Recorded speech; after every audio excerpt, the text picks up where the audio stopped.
Channel. ನನ್ನ ಹೆಸರು ಕುಸುಮ ರಾಜನ. ಇವತ್ತೇ ಫಸ್ಟ್ ಟೈಮ್ ನನ್ನ ಫೇಸ್ನ ನೋಡ್ತಾ ಇದ್ದರೆ ದಯವಿಟ್ಟು ನನ್ನ ಪೇಜಲ್ಲಿರೋ ಅದರ ವೀಡಿಯೋಸ್ ನೋಡಿ. ಇಷ್ಟ ಆದರೆ ಹೆಲ್ಪ್ಫುಲ್ ಅನಿಸಿದ್ರೆ ಅಥವಾ ಎಂಟರ್ಟೈನಿಂಗ್ ಅನಿಸಿದ್ರೆ ನನ್ನ ಚಾನಲ್ನ ಸಬ್ಸ್ಕ್ರೈಬ್ ಮಾಡ್ಕೊಳ್ಳೋದು ಮರಿಬೇಡಿ. ಸೊ ಇವತ್ತಿನ ವಿಡಿಯೋ ಏನಪ್ಪ ಅಂತ ಹೇಳಿದ್ರೆ, ನಿಮ್ಗೆಲ್ರಿಗೂ ಗೊತ್ತಿರಂಗೆ ನಾನು ಇದುವರೆಗೂ 22 kgs ಆಫ್ ವೆಯ್ಟ್ ಲಾಸ್ ಮಾಡಿದ್ದೀನಿ. ಸೊ ವೆಯ್ಟ್ ಲಾಸ್ ಮಾಡಬೇಕಾದ್ರೆ ನಾನು ಯಾವ ಥರ ಊಟ ತಿಂತಿದ್ದೆ ಅಥವಾ ಇವಾಗ ನಾನು ಯಾವ ಥರ ಊಟ ತಿಂತಾ ಇದ್ದೀನಿ ವೆಯ್ಟ್ ಲಾಸ್ ಮಾಡೋದಕ್ಕೆ ಅನ್ನೋದನ್ನ ಈ ವಿಡಿಯೋದಲ್ಲಿ ತೋರಿಸ್ಕೊಡ್ತೀನಿ.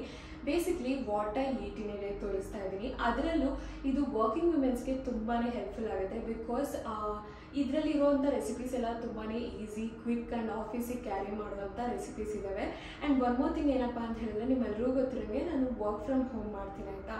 ಸೊ ಬಟ್ ಏನಪ್ಪ ಅಂತ ಹೇಳಿದ್ರೆ, ಇತ್ತೀಚೆಗೆ ನಾನು ಸ್ವಲ್ಪ ಕೆಫೆಗಳಿಗೆ ಹೋಗಿ ವರ್ಕ್ ಮಾಡೋದಿರ್ಬೋದು ಅಥವಾ ವರ್ಕಿಂಗ್ ಸ್ಪೇಸಸ್ಗೆ ಹೋಗಿ ವರ್ಕ್ ಮಾಡೋದಿರ್ಬೋದು, ಅಥವಾ ನನಗೆ ಎಲ್ಲಿ ವರ್ಕಿಂಗ್ ಸ್ಪೇಸ್ ಸಿಕ್ಕಿದ್ರೆ ಅಲ್ಲಿ ಹೋಗಿ ವರ್ಕ್ ಮಾಡ್ತಾ ಇದ್ದೀನಿ.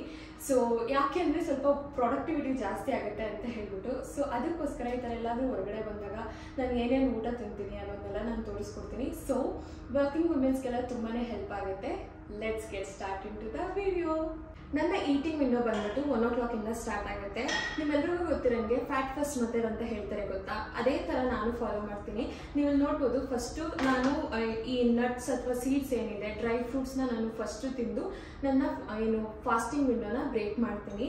ನೀವು ನೋಡ್ಬೋದು, ನಾನು ಎಲ್ಲ ಥರ ನಟ್ಸ್ ಆ್ಯಂಡ್ ಸೀಡ್ಸ್ನ ಯೂಸ್ ಮಾಡ್ತಾ ಇದ್ದೀನಿ. ಯಾವುದಿರುತ್ತೋ ಮನೇಲಿ ಅದನ್ನು ನಾನು ಯೂಸ್ ಮಾಡ್ಕೊತೀನಿ. ಸೊ ಇವತ್ತು ಕೂಡ ಅದೇ ಥರ ನಟ್ಸ್ ಆ್ಯಂಡ್ ಸೀಡ್ಸ್ನ ತಿಂತಾ ಇದ್ದೀನಿ ನನ್ನ ಫಾಸ್ಟ್ನ ಬ್ರೇಕ್ ಮಾಡೋದಕ್ಕೆ. ನೀವು ನೋಡ್ಬೋದು, ಇದು ನನ್ನ ಫೇವ್ರೇಟ್. ಇತ್ತೀಚೆಗೆ ನಾನು ಹರ್ಬಲ್ ಟೀ ಕುಡಿಯೋದಕ್ಕೆ ಸ್ಟಾರ್ಟ್ ಮಾಡ್ಕೊಂಡಿದ್ದೀನಿ. ಬೇಸಿಕ್ಲಿ ಹೈಬಿಸ್ಕಸ್ ಎಲ್ಲ ಹಾಕಿ ಮಾಡಿರ್ತೀನಿ. ಈ ಒಂದು ಹರ್ಬಲ್ ಟೀ ಮಾಡೋದಕ್ಕೆ ಫಸ್ಟ್ ಒಂದು ಪಾತ್ರೆನಲ್ಲಿ ಸ್ವಲ್ಪ ನೀರು ಹಾಕ್ಕೊಂಡು, ಅದಾದ ನಂತರ ಒಂದು ಅರ್ಧ ಶುಂಠಿ ಹಾಕೊತಾ ಇದ್ದೀನಿ, ಅರ್ಧ ನಿಂಬೆಹಣ್ಣು ಹಿಂಡ್ಕೊಂಡು ಅದ್ರ ಸಿಪ್ಪೆನೂ ಅದರೊಳಗಡೆ ಹಾಕೊತಾ ಇದ್ದೀನಿ. ನಂತರ ಲೆಮನ್ ಗ್ರಾಸ್ ಹಾಕೊತಾ ಇದ್ದೀನಿ. ಇದ್ರ ಜೊತೆಗೆ ನಾನು ಒಣಗಿರೋ ಅಂಥ ದಾಸವಾಳದ ಹೂವು ಹಾಕೊತಾ ಇದ್ದೀನಿ. ಇಷ್ಟೇ. ನನಗಂತೂ ನನ್ನ ಹರ್ಬಲ್ ಟೀನ ಈ ಥರ ಕ್ಯಾರಿಮೇಡ್ ಫುಡ್ ಜಾರಲ್ಲಿ ಕ್ಯಾರಿ ಮಾಡೋದಕ್ಕೆ ತುಂಬಾ ಇಷ್ಟ ಆಗುತ್ತೆ. ಯಾಕೆ ಅಂದರೆ it's double walled vacuum insulated with a copper coating. ಹಾಗೆಯೇ ಇದು ನೋಡ್ಬೋದು ನೀವು ಇಲ್ಲಿ ವೈಡ್ ಮೌತ್ ಅಥವಾ ಅಗ್ಲವಾದ ಬಾಯಿ ಇರೋದ್ರಿಂದ ಈಸಿಯಾಗಿ ಏನಾದರೂ ಫಿಲ್ ಮಾಡೋದಕ್ಕೆ ಅಥವಾ ಕ್ಲೀನ್ ಮಾಡೋದಕ್ಕೆ ತುಂಬಾ ಚೆನ್ನಾಗಿ ಅನಿಸುತ್ತೆ. ಹಾಗೆ ನೀವು ಇಲ್ಲಿ ನೋಡ್ಬೋದು, ಥ್ರೆಡ್ ಟೈಪ್ ಓಪನಿಂಗ್ ಇರೋದ್ರಿಂದ ಯಾವುದೇ ಥರ ಸ್ಪಿಲ್ ಕೂಡ ಆಗಲ್ಲ, ಯಾವುದೇ ಥರ ಚೆಲ್ಲೋದಿಲ್ಲ ಕೂಡ ನಾವು ಏನಾದರೂ ತೊಗೊಂಡೋದ್ರೂ. ಅದಕ್ಕೆ ನಂಗೊಂಥರ ತುಂಬ ಇಷ್ಟ ಆಗುತ್ತೆ. ಯೂಶಲಿ ನಾನು ಮನೆಯಲ್ಲಿದ್ದರೆ ಅವಾಗವಾಗ ಹಾಟ್ ಬೇವರೇಜಸ್ಗಳನ್ನ ಮಾಡ್ಕೊಂಡು ಕುಡಿತಾ ಇರ್ತೀನಿ. ಆ್ಯಂಡ್ ಈ ಥರ ಏನಾದರೂ ಹೊರಗಡೆ ಬಂದಾಗಲೂ ನನಗೆ ಈ ಥರ ಹಾಟ್ ಬೇವರೇಜಸ್ ಕುಡಿಬೇಕು ಅನ್ಸುತ್ತೆ. ಎಸ್ಪೆಷಲಿ ಚಳಿಗಾಲ ಆಗಿರೋದ್ರಿಂದ ನನಗೆ ಈ ಥರದ್ದು ಕುಡಿಯೋಕ್ಕೆ ತುಂಬಾ ಇಷ್ಟ ಆಗುತ್ತೆ. ಆ್ಯಂಡ್ ಹೆಲ್ತಿ ಕೂಡ ತುಂಬಾ ಒಳ್ಳೆಯದು.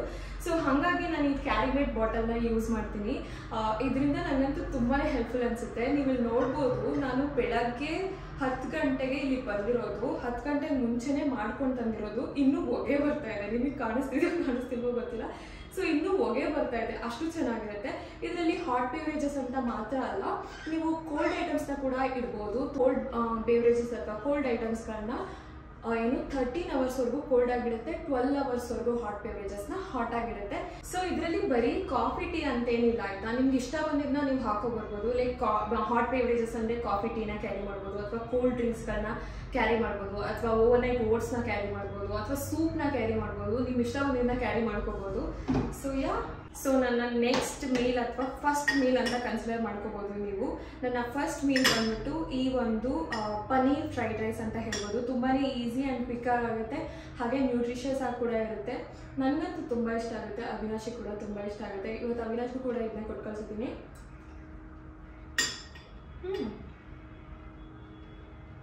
ಹೇಗೆ ಮಾಡೋದು ಅಂತ ತೋರಿಸ್ಕೊಡ್ತೀನಿ ಬನ್ನಿ. ನಾನಿವಾಗ weight loss friendly 1 pot meal ಅಥವಾ ಪನೀರ್ ಫ್ರೈಡ್ ರೈಸ್ನ ಯಾವ ಥರ ಮಾಡೋದು ಅನ್ನೋದನ್ನ ತೋರಿಸ್ಕೊಡ್ತೀನಿ. ಫಸ್ಟಲ್ಲಿ ನಾನು ರೈಸ್ನ ಮಾಡ್ಕೊತಾ ಇದ್ದೀನಿ. ಅದಾದ ನಂತರ ಒಂದು ಪ್ಯಾನ್ ಇಟ್ಕೊಂಬಿಟ್ಟು ಅದಕ್ಕೆ ಸ್ವಲ್ಪ ಆಯಿಲ್ ಹಾಕ್ಕೋಬೇಕು. ಆಯಿಲ್ ಕಡಿಮೆ ಹಾಕ್ಕೊಂಡಷ್ಟು ನಿಮ್ಮ ವೆಯ್ಟ್ ಲಾಸ್ಗೆ ಹೆಲ್ಪ್ ಆಗುತ್ತೆ. ಅದಾದ ನಂತರ ನಾನು ಇಲ್ಲಿ ಸ್ವಲ್ಪ ಬೆಳ್ಳುಳ್ಳಿನ ಸೇರಿಸ್ಕೊತಾ ಇದ್ದೀನಿ ಹೆಚ್ಕೊಂಡು. ಅದಾದಮೇಲೆ ಒಂದು ಸಣ್ಣಗೆ ಹೆಚ್ಚಿರುವಂಥ ಈರುಳ್ಳಿ ಸೇರಿಸ್ಕೊಂಡು, ಈರುಳ್ಳಿ ಎಲ್ಲ ಫ್ರೈ ಆದ ನಂತರ ಜಾಸ್ತಿ ತರಕಾರಿನ ಬಳಸ್ತಾ ಇದ್ದೀನಿ. ನಾನಿಲ್ಲಿ ಬ್ರೋಕ್ಲಿ, ಕ್ಯಾರೆಟು, ಬೀನ್ಸ್ ಈ ಥರದ್ದು ಯೂಸ್ ಮಾಡ್ಕೊತಾ ಇದ್ದೀನಿ. ನಿಮ್ಮ ಇಷ್ಟ ಬಂದಿದ್ದು ಯೂಸ್ ಮಾಡ್ಕೋಬೋದು. ಆಮೇಲೆ ಪನ್ನೀರ್ನ ನಾನು ಸ್ವಲ್ಪ ಉಪ್ಪು ಖಾರ ಹಾಕ್ಕೊಂಡು ಪ್ಯಾನ್ ಫ್ರೈ ಮಾಡಿಕೊಂಡು ಸೈಡಿಗೆ ಎತ್ತಿಟ್ಕೊಂಡು, ಇದಾದ ನಂತರ ವೆಜಿಟೇಬಲ್ಸ್ ಬೆಂದಿರುತ್ತೆ, ಇದಕ್ಕೆ ನಾನು ಮಸಾಲೆಗಳನ್ನ ಆ್ಯಡ್ ಮಾಡ್ಕೊತಾ ಇದ್ದೀನಿ. ನಿಮ್ಮ ಇಷ್ಟ ಬಂದಿದ್ದು ಮಸಾಲ ಹಾಕೋಬೋದು. ನಾನಿಲ್ಲಿ pepper powder, red chilli paste, ಹಾಗೆ ಗರಂ ಮಸಾಲ ಇದನ್ನೆಲ್ಲ ಹಾಕ್ಕೊಂಡು ನೀಟಾಗಿ ಕಲಿಸ್ಕೊಂಡ ನಂತರ ನಾನಿಲ್ಲಿ ಬೇಯಿಸಿರೋ ಅಂಥ ಅನ್ನನ ಸೇರಿಸ್ಕೊಂಡು ಇದನ್ನು ನೀಟಾಗಿ ಮಿಕ್ಸ್ ಮಾಡ್ಕೊತಾ ಇದ್ದೀನಿ. ಇದು ಮಿಕ್ಸ್ ಮಾಡಿದ ನಂತರ ನಾವು ಅವಾಗಲೇ ಪನ್ನೀರ್ನ ಫ್ರೈ ಮಾಡ್ಕೊಂಡ್ವಲ್ಲ, ಅದನ್ನ ಸೇರಿಸಿದ್ರೆ ಆಯಿತು. ಈ ಪನ್ನೀರ್ ಫ್ರೈಡ್ ರೈಸ್ ರೆಡಿಯಾಗಿ ಹೋಗ್ಬಿಡುತ್ತೆ. ಇಷ್ಟೇ ನೋಡಿ, ಈಸಿ. ಸೊ ನಾನು ನಂತರ ನೀವು ಇಲ್ಲಿ ನೋಡ್ಬೋದು ಗ್ಲಾಸ್ದು ಏರ್ ಟೈಟ್ ಕಂಟೈನರ್ಸ್ ಬರುತ್ತೆ, ಅದರಲ್ಲಿ ನಾನು ನನ್ನ ಊಟಗಳನ್ನ ಯೂಶಲಿ ಕ್ಯಾರಿ ಮಾಡ್ತೀನಿ. ಸೊ ಇದು ಒಳ್ಳೆಯದು ಕೂಡ ಹೆಲ್ತಿಗೆ, ಅದಕ್ಕೋಸ್ಕರ ನೋಡಿ ಈ ಥರ ಇರುತ್ತೆ. ಸೊ ನೆಕ್ಸ್ಟ್ ಆಗಿ ನಾನು ಈ ಥರ ಕುಕುಂಬರ್ ಅಥವಾ ಯಾವ್ದಾದ್ರು ಫ್ರೂಟ್ಸ್ನ ಇಟ್ಕೊಂಡಿರ್ತೀನಿ ಸ್ನ್ಯಾಕ್ಸ್ ಆಗಿ. ನನಗೆ ಏನಾದರೂ ಹೊಟ್ಟೆ ಹಸಿದ್ರೆ ಅಥವಾ ಏನಾದರೂ ತಿನ್ಬೇಕು ಅನ್ಸಿದ್ರೆ ಈ ಥರ ಏನಾದರೂ ತಿಂತಾ ಇರ್ತೀನಿ ಅವಾಗವಾಗ. ಸೊ ಬೇಸಿಕ್ಲಿ ಈ ಬುಕ್ ನಂದು ಸ್ಕ್ರಿಪ್ಟಿಂಗ್ ಅಥವಾ ಐಡಿಯಾಸ್ ಆ ಥರದ್ದು ಏನಾದರೂ ಬರ್ಕೊಳ್ಳೋಕ್ಕೆ ಈ ಬುಕ್ನ ಇಟ್ಕೊಂಡಿದ್ದೀನಿ. ಆ್ಯಂಡ್ ನೀವು ಇಲ್ಲಿ ನೋಡ್ಬೋದು ಇಲ್ಲೊಂದು ಬುಕ್ ಇದೆ. ಇದು ಬೇಸಿಕ್ಲಿ ನನ್ನ ಪ್ಲ್ಯಾನರ್, ಇಯರ್ಲಿ ಪ್ಲ್ಯಾನರ್ ಅಥವಾ ಡೈಲಿ ಪ್ಲ್ಯಾನರ್ ಅಂತ ಹೇಳ್ಬೋದು. ಸೊ ಈ ಕಂಪ್ಲೀಟ್ ಬುಕ್ಕಲ್ಲಿ ನಾನು ನನ್ನ ಪ್ಲ್ಯಾನಿಂಗ್ಸ್ ಅಥವಾ ನಾನು ಆ ಥರದ್ದು ಮಾಡ್ತಾ ಇರ್ತೀನಿ. ನಾನು ಏನು ಪ್ಲ್ಯಾನ್ ಮಾಡ್ತೀನಿ ಅಂತ ತೋರಿಸಲ್ಲ, ಬಟ್ ಇದ್ರ ಶೀಟ್ಸ್ ಹೇಗಿದೆ ಅಂತ ತೋರಿಸ್ತೀನಿ ನೋಡಿ. ನನಗೊಂಥರ ತುಂಬ ಇಷ್ಟ ಆಯಿತು, ಇದ್ರ ಕಲರ್ಸ್ ಚೆನ್ನಾಗಿದೆ. ಸೊ ನಾನು ಎಲ್ಲೇ ಇದ್ರೂ ಎಕ್ಸಾಕ್ಟ್ಲಿ 5 ಗಂಟೆ ಅಷ್ಟರಲ್ಲಿ ಹೊರಡ್ಬಿಡ್ತೀನಿ ಮನೆಗೆ. ಹಾಗಾದರೆ ನಾನು ಬೇಗ ಹೋಗಿ ಅಡುಗೆ ಮಾಡಿಕೊಂಡು ಊಟ ಮಾಡ್ಬೋದು ಅಂತ. ಸೊ ಇವತ್ತು ಕೂಡ ಹೊಡ್ತಾ ಇದ್ದೀನಿ ಮನೆಗೆ ಹೋಗೋದಕ್ಕೆ. ನೈಟ್ ಏನು ಡಿನ್ನರ್ ಮಾಡ್ತೀನಿ, ಏನು ಊಟ ತಿಂತೀನಿ ಅಂತ ತೋರಿಸ್ತೀನಿ. Let's go.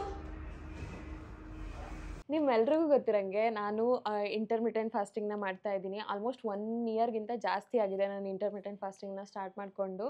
ಸೊ ನಾನು ವೆಯ್ಟ್ ಲಾಸ್ ಮಾಡೋದಕ್ಕೆ ಇಂಟರ್ಮಿಟೆಂಟ್ ಫಾಸ್ಟಿಂಗ್ ಕೂಡ ಒಂದು ಹೆಲ್ಪ್ ಮಾಡ್ತು ಅಂತ ಹೇಳ್ಬೋದು.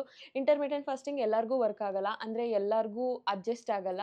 ನಿಮ್ಗೆ ಅಡ್ಜಸ್ಟ್ ಆದರೆ ಮಾತ್ರ ಮಾಡಿ, ಇಲ್ಲಾಂದರೆ ಮಾಡೋಕ್ಕೆ ಹೋಗಬೇಡಿ. ನನ್ನ ಈಟಿಂಗ್ ವಿಂಡೋ ಬಂದುಬಿಟ್ಟು 16:8 ರೇಷೋದಲ್ಲಿರುತ್ತೆ. ಅಂದರೆ ನಾನು 16 ಅವರ್ಸ್ ಫಾಸ್ಟಿಂಗ್ ಮಾಡ್ತೀನಿ, 8 ಅವರ್ಸ್ ವಿಂಡೋದಲ್ಲಿ ಊಟ ತಿಂತೀನಿ. ಸೊ ನಾನೇನು ಮಾಡ್ತೀನಿ ಅಂದರೆ ನಂದು ಈಟಿಂಗ್ ವಿಂಡೋ ಬಂದು 1 o'clock ಸ್ಟಾರ್ಟ್ ಆಗಿ ರಾತ್ರಿ 9 ಗಂಟೆವರೆಗೂ ಇರುತ್ತೆ. ಆ್ಯಂಡ್ 9 ಗಂಟೆಯಿಂದ ನೆಕ್ಸ್ಟ್ ಡೇ 1 ಗಂಟೆವರೆಗೂ ನಂದು ಫಾಸ್ಟಿಂಗ್ ವಿಂಡೋ ಇರುತ್ತೆ. ಬಟ್ ನಾನೇನಪ್ಪ ಅಂತ ಹೇಳಿದ್ರೆ ಯೂಶಲಿ 6:30, 7 o'clock ಅಷ್ಟರಲ್ಲಿ ನಾನು ಊಟನ ಮಾಡಿ ಮುಗಿಸ್ಬಿಡ್ತೀನಿ. ಲೈಟ್ ಫೀಲ್ ಆಗುತ್ತೆ. ಆ್ಯಂಡ್ ಅದಾದಮೇಲೆ ನಾನು ಆರಾಮಾಗಿ ಜಿಮ್ಗೆ ಹೋಗ್ಬೋದು ಅಂತ ಹೇಳ್ಬಿಟ್ಟು, ಬಿಕಾಸ್ ಅವಿನಾಶ್ಗೆ ವರ್ಕ್ ಟೈಮಿಂಗ್ಸ್ ಡಿಫ್ರೆಂಟ್ ಆಗಿದೆ. ಅವ್ರದ್ದು ಲಾಂಗ್ ಅವರ್ಸ್ ವರ್ಕ್ ಇರುತ್ತೆ, ಅಂದರೆ ಲೇಟ್ ನೈಟ್ವರೆಗೂ ವರ್ಕ್ ಮಾಡ್ತಾ ಇರ್ತಾರೆ. ಅವ್ರದ್ದು ವರ್ಕ್ ಮುಗಿಸ್ಕೊಂಡು ನಾವು ಯೂಶಲಿ ಜಿಮ್ಗೆ ಹೋಗ್ತೀವಿ. ಸೊ ಹಾಗಾಗಿ ನಾನು ಮುಂಚೆನೇ ಊಟ ಮಾಡಿ ಮುಗಿಸ್ಬಿಡ್ತೀನಿ. ಇದರಿಂದ ನನಗೂ ಹೆಲ್ಪ್ ಆಗುತ್ತೆ ಅಂತ ಹೇಳ್ಬಿಟ್ಟು. ಸೊ ಇವತ್ತು ಕೂಡ ನಾನು ಡಿನ್ನರ್ನ ಬೇಗ ಮುಗಿಸ್ತಾ ಇದ್ದೀನಿ. ಇವತ್ತು ನನ್ನ ಡಿನ್ನರ್ಗೆ ಪಂಪ್ಕಿನ್ ಸೂಪ್ ಮಾಡಿದ್ದೀನಿ. ಓ ಮೈ ಗಾಡ್, ಇಟ್ಸ್ ಸೋ ಅಮೇಝಿಂಗ್ ಗೊತ್ತಾ. ನಮ್ಮ ಮನೆಯಲ್ಲಿ ಇದೊಂಥರ ಫೇವ್ರೆಟ್ ರೆಸಿಪಿ ಅಂತ ಹೇಳ್ಬೋದು. ತುಂಬಾ ಟೇಸ್ಟಿಯಾಗಿರುತ್ತೆ. ಹೇಗೆ ಮಾಡ್ತೀನಿ ಅಂತ ಹೇಳ್ಬಿಟ್ಟು ತೋರಿಸ್ಕೊಡ್ತೀನಿ ಬನ್ನಿ.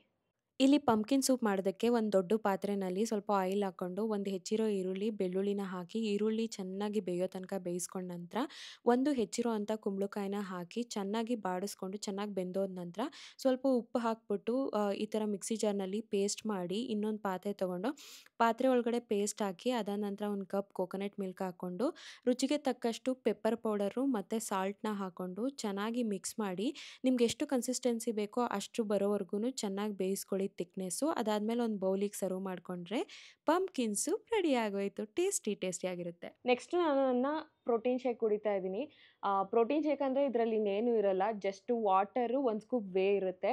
ಸೊ ವೇ ಪ್ರೋಟೀನ್ ಏನಪ್ಪ ಅಂತ ಹೇಳಿದ್ರೆ ನಮಗೆ ಜಸ್ಟ್ ಸಪ್ಲಿಮೆಂಟ್ ಅಷ್ಟೇ, ಒಂದು ಸ್ವಲ್ಪ ಜಾಸ್ತಿ ಪ್ರೋಟೀನ್ ಸಿಗಲಿ ನಮ್ಮ ಬಾಡಿಗೆ ಅಂತ ಹೇಳ್ಬಿಟ್ಟು. ಬಿಕಾಸ್ ಎವ್ರಿ ಟೈಮ್ ಜಾಸ್ತಿ ಪ್ರೋಟೀನ ತೊಗೊಳಕ್ಕಾಗಲ್ಲ ಅಲ್ವಾ, ಅದಕ್ಕೋಸ್ಕರ. ಇವಾಗ ನನ್ನ ಡಿನ್ನರ್ಗೆ ಸೂಪ್ ಮತ್ತು ನನ್ನ ಪನ್ನೀರ್ ತವಾ ಫ್ರೈನ ತಿಂದೆ. ಸಾರಿ, ನಾನು ನಿಮ್ಗೆ ತೋರಿಸೋದೇ ಮರ್ತೋದೆ ತವಾ ಫ್ರೈನ. ಸೊ ಅದು ಮತ್ತು ಮಧ್ಯಾಹ್ನದ್ದು ಕೂಡ ಪನ್ನೀರ್ ತಿಂದಿದ್ದೀನಿ, ಅದರಿಂದ ಪ್ರೋಟೀನ್ ಸಿಕ್ಕಿದೆ. ಸೊ ಇದನ್ನು ಕೂಡ ತೊಗೊಳೋದ್ರಿಂದ ನನಗೆ ಕಂಪ್ಲೀಟ್ ಒಳ್ಳೆ ಪ್ರೋಟೀನ್ ಸಿಕ್ತಂಗೆ ಆಗುತ್ತೆ ಈ ದಿನದಲ್ಲಿ ಪೂರ್ತಿ. ಅದಕ್ಕೋಸ್ಕರ ನಾನು ವೇ ಪ್ರೋಟೀನ ಕೂಡ ಎಕ್ಸ್ಟ್ರಾ ಸಪ್ಲಿಮೆಂಟ್ ಆಗಿ ಆ್ಯಡ್ ಮಾಡ್ಕೊತೀನಿ. ಸೊ ನಾನೇನಪ್ಪ ಅಂತ ಹೇಳಿದ್ರೆ ಯೂಶಲಿ ಎಲ್ಲ ಜಿಮ್ಗೆ ಹೋಗಿ ಬಂದು ಕುಡಿತಾರೆ. ನಂಗೆ ಜಿಮ್ಗೆ ಹೋಗಿ ಬಂದು ಕುಡಿಯೋದಕ್ಕೆ ಸ್ವಲ್ಪ ಟೈಮ್ ಜಾಸ್ತಿ ಆಗೋಗ್ಬಿಡುತ್ತೆ, ಬಿಕಾಸ್ ನಾನು ಈಟಿಂಗ್ ವಿಂಡೋ ಮುಗ್ದೋಗಿರುತ್ತೆ. ಅದಕ್ಕೋಸ್ಕರ ನನಗೆ ಯಾವಾಗ ಟೈಮ್ ಸಿಕ್ಕಿದ್ರೆ ಆವಾಗ ನಾನು ಪ್ರೋಟೀನ್ನ ಕುಡ್ಕೊತೀನಿ. So that's it. ಸೊ ಹಾಗೆ ಗೈಸ್, ತಮ್ನೇಲ್ನಲ್ಲಿ ಹಾಕಿರೋಂಗೆ ನಾನೊಂದು ಲೈಫ್ ಅಪ್ಡೇಟ್ ಕೂಡ ನಿಮಗೆ ಕೊಡಬೇಕಾಗಿತ್ತು. ನಿಮ್ಮೆಲ್ರಿಗೂ ಗೊತ್ತಿರೋಂಗೆ ನಾನು ಒಂದು ಕಂಪ್ನಿನಲ್ಲಿ PR ಆ್ಯಂಡ್ ಸೋಷಿಯಲ್ ಮೀಡಿಯಾ ಹೆಡ್ಡಾಗಿ ವರ್ಕ್ ಮಾಡ್ತಾ ಇದ್ದೆ. ಆ್ಯಂಡ್ ಅದ್ರ ಜೊತೆಗೆ ನಾನು ಇನ್ನು ಸೋಷಿಯಲ್ ಮೀಡಿಯಾ ಮ್ಯಾನೇಜರ್ ಆಗಿ ಕೆಲವೊಂದು ಬ್ರ್ಯಾಂಡ್ಸ್ನ ಹ್ಯಾಂಡಲ್ ಮಾಡ್ತೀನಿ. ಅದ್ರ ಜೊತೆಗೆ ನಾನು ಫುಲ್ ಟೈಮ್ ಕಾಂಟೆಂಟ್ ಕ್ರಿಯೇಟರ್ ಕೂಡ. ಇದ್ರ ಜೊತೆಗೆ ನನ್ನ ಸ್ಮಾಲ್ ವೆಂಚರ್ ಇದೆ. ನಾನು ಬುಕ್ಸ್ಗಳನ್ನ ಬರಿತೀನಿ, ರೆಸಿಪಿ ಬುಕ್ಸ್ಗಳು. ನಿಮ್ಗೆ ಇಂಟ್ರೆಸ್ಟ್ ಇದ್ದರೆ ಹೋಗಿ ಚೆಕ್ ಮಾಡ್ಕೋಬೋದು, ನಾನು ಡಿಸ್ಕ್ರಿಪ್ಷನಲ್ಲಿ ಹಾಕಿರ್ತೀನಿ. ಸೊ ಇದೆಲ್ಲ ನನ್ನ ವರ್ಕ್ ಹೇಳಬೇಕಂದ್ರೆ. ಬಟ್ ನಾನು ಇವಾಗ ನಾನೇನು PR ಆ್ಯಂಡ್ ಸೋಷಿಯಲ್ ಮೀಡಿಯಾ ಹೆಡ್ಡಾಗಿ ಒಂದು ಕಂಪ್ನಿಗೆ ವರ್ಕ್ ಮಾಡ್ತಾ ಇದ್ನಲ್ಲ, ಅದನ್ನ ಕ್ವಿಟ್ ಮಾಡಿದ್ದೀನಿ. ಬಿಕಾಸ್ ನನಗೆ ಸೆಟ್ ಆಗಲಿಲ್ಲ. ಅದಕ್ಕೋಸ್ಕರ ಅಂತ ಹೇಳಿಬಿಟ್ಟು ನಾನು ಅದನ್ನು ಡಿಸ್ಕಂಟಿನ್ಯೂ ಮಾಡಿದೆ. ಬಿಕಾಸ್ ನಾನು ಮುಂಚೆನೇ ನಿಮ್ಗೆ ಹೇಳಿದ್ದೆ ಅಲ್ವಾ ಈ ಥರ ವರ್ಕ್ ಮಾಡ್ತಾಯಿದ್ದೀನಿ ಅಂತ ಹೇಳಿಬಿಟ್ಟು. ನಿಮ್ಗೊಂದು ಕ್ಲಾರಿಟಿ ಕೊಡಬೇಕು, ಬಂದು ನಿಮ್ಗೆ ಹೇಳ್ಬೇಕು, ನಾನು ಬಿಟ್ಟಿದ್ದು ಕೂಡ ಹೇಳಬೇಕು ಅಂತ ಹೇಳ್ಬಿಟ್ಟು ಇಲ್ಲಿ ಬಂದು ಹೇಳೋಣ ಅಂತ ಬಂದೆ. ಸೊ ಇದೇ ನನ್ನ ಲೈಫ್ ಅಪ್ಡೇಟ್. ಇನ್ಮೇಲೆ ನಾನು ಮಿಕ್ಕಿದ ಕೆಲಸಗಳನ್ನ ಕಂಟಿನ್ಯೂ ಮಾಡ್ಕೊತೀನಿ. ಇದೊಂದು ಕೆಲಸ ನನ್ನ ವರ್ಕ್ ಪಾರ್ಟ್ ಆಗಿ ಇರಲ್ಲ. So that's it. ಇಲ್ಲಿವರೆಗೂ ನಾನು ವೀಡಿಯೋ ನೋಡಿದರೆ thank you so much. Thank you so much for watching till end. ಎಲ್ಲ ರೆಸಿಪಿಗಳನ್ನ ನಿಮ್ಮ ಮನೆಯಲ್ಲಿ ಟ್ರೈ ಮಾಡಿ ಹೇಗಿತ್ತು ಅಂತ ದಯವಿಟ್ಟು ಕಮೆಂಟ್ ಸೆಕ್ಷನಲ್ಲಿ ಬಂದು ತಿಳಿಸಿ. ವಿಡಿಯೋ ಇಷ್ಟ ಆದರೆ ಲೈಕ್ ಮಾಡಿ, ಶೇರ್ ಮಾಡ್ಕೊಳ್ಳಿ, ಹಾಗೆ ಸಬ್ಸ್ಕ್ರೈಬ್ ಮಾಡ್ಕೊಳ್ಳೋದು ಮರಿಬೇಡಿ. Thank you so much for watching till end. Bye.